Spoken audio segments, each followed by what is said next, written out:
সামর্থ্য থাকলে কখনোই গ্রামে থাকা উচিত না। গ্রামে ১০০ বিঘা জমির মালিক হওয়ার চেয়ে শহরে এক টুকরো ভাড়া বাসায় থাকা অনেক ভালো, অনেক সম্মানের, অনেক আরামদায়ক। গ্রামে স্থায়ীভাবে বসবাস করাটাকে কোন সূচকে এগিয়ে রাখা যায় আসলে?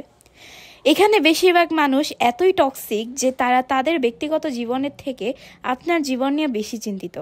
আপনার চুল বড় কেন, আপনি বোরকা পরেন না কেন, অনার্সে পড়লেও মেয়ের বিয়ে দেন না কেন, বয়স ২৫ পেরিয়ে গেলেও এখনও জব হয় না কেন, আপনার ব্যাচমেট কেউ বিদেশে গিয়ে লাখ টাকাই কামাই করে, আপনি এখনও পড়াশোনা করেন কেন?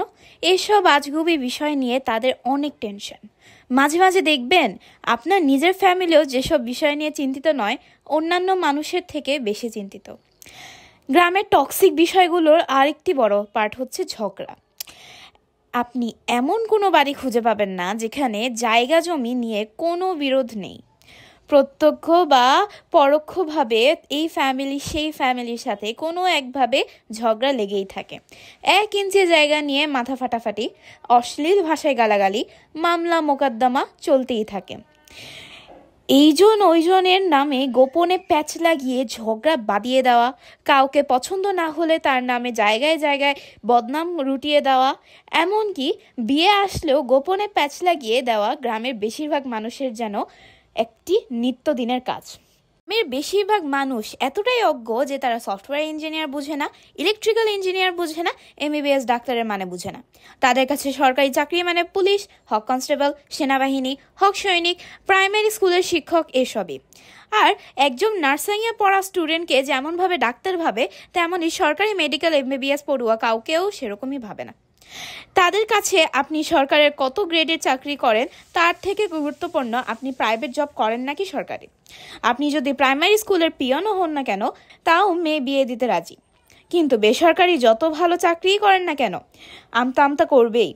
তাদের কাছে আপনার উচ্চশিক্ষা গ্রহণের থেকে আপনার সে বন্ধুর দাম বেশি যে SSCর পর সৈনিক কনস্টেবল বিদেশে বা কোনো কাজে চলে গেছে। আর টক্সিসিটির সবচেয়ে বিরক্তিকর পার্ট হচ্ছে গ্রামের চায়ের দোকানগুলো। গ্রামের প্রতিটি চায়ের দোকানে চায়ের চুমুক উঠে গিবত দিয়ে, যেখানে কার বউয়ের বাচ্চা হচ্ছে না, কার বউ প্রেগনেন্ট থেকে শুরু করে রাজনীতি, অর্থনীতি, খেলাধুলা, কোনোটারই গবেষণা বাকি থাকে না, যার অধিকাংশই আবার গুজব। এত সবের মধ্যেও গ্রামে কিছু আপনার শুভাকাঙ্ক্ষী থাকে যারা আপনাকে বুঝতে চায়, বুঝার চেষ্টা করে, যারা অন্যের ব্যক্তিগত জীবন নিয়ে এত আগ্রহী নয়, যারা উচ্চশিক্ষা অর্জনের থেকে বিদেশে চলে যাওয়া কিংবা কোনো কাজে চলে যাওয়া কখনোই বেটার অপশন নয়, যারা চায়ের কাপে মিথ্যা আর গীবতের ধুয়ো উঠায় না, তাদের স্যালিউট, তারা আজীবন সম্মানপ্রাপ্য। জন্ম থেকেই গ্রামের পলিমাটির গায়ে মেখেও একজন খাঁটি গ্রাম্য মানুষ হয়েও এই কথাগুলো লেখার একমাত্র কারণ তিক্ততা। আরও অনেক কিছুই বাকি আছে, আরও অনেক কিছুই বাদ পড়ে আছে। ঘরের ভেতরে যে ইঁদুরগুলো আছে ওগুলো তুলে ধরার দরকার ছিল সবার আগে। আপনাদের সাথে কথা বলতে বলতে আমি আমার প্রেসার কুকারে হাঁস রান্নাটি বসিয়ে দিয়েছি।